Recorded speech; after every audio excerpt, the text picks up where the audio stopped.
Now, to shed more light on the issues having to do with the petition is Martin Kpebu. He is a private legal practitioner. He joins us via Zoom. So, Mr. Kpebu, we are expecting that the NDC will file their petition before the day is over. After that, what next? Yeah, so basically, the rules provide that... Sorry, one second. The rules provide that once the petition is being filed, the president and the EC would be served. Upon service, they have 10 days to respond. So you see some touched on the 42 days earlier.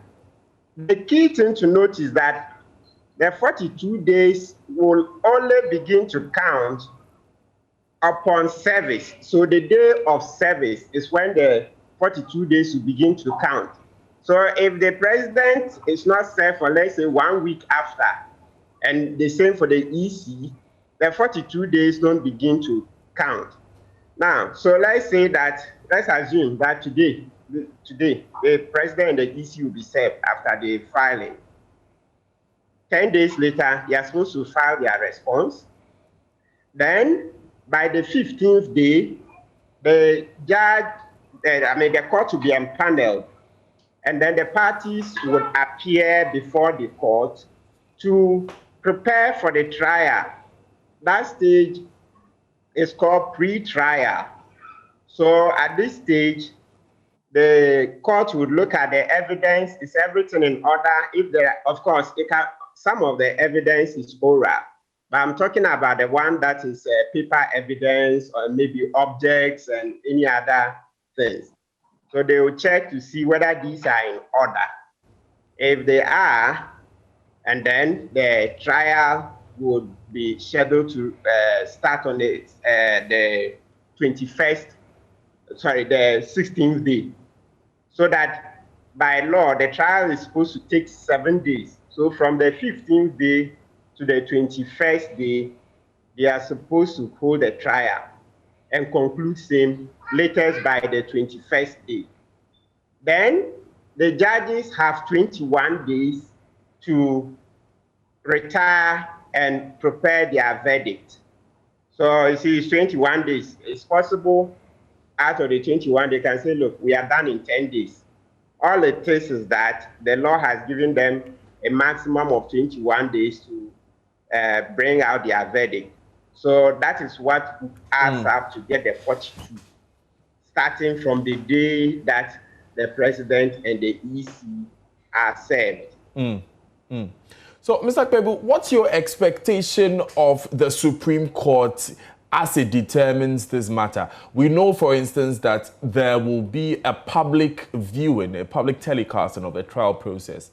But what do you expect the Supreme Court to bring to this case? Well, so in terms of expectation, they are generally, okay, so a number of them. Let's start with the outcome.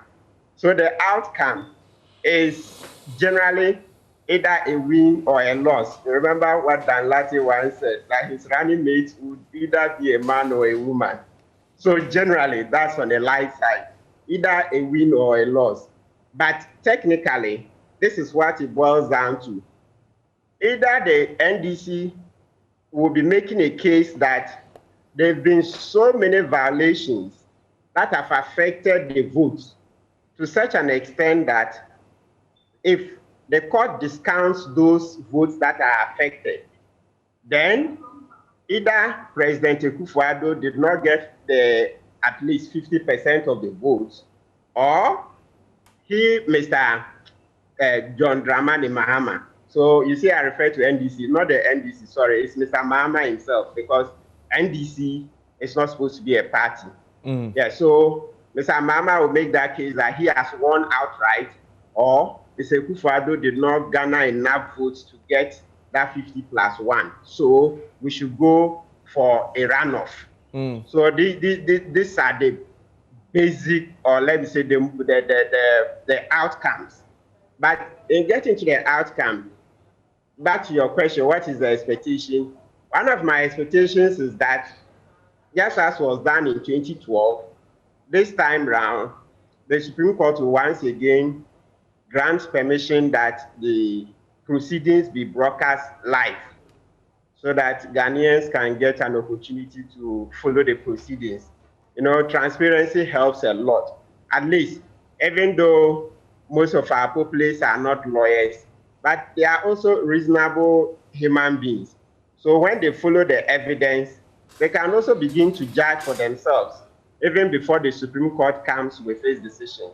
And usually, based on their own deductions and all that, it's easier for them to accept the verdict because they would have seen it played out. They would have seen the evidence. You say, rather than they don't get to see what happens and then one day, boom, there is a verdict. It happens like that. Mr. Kpebu, thank you so much for that education and giving the opinion there.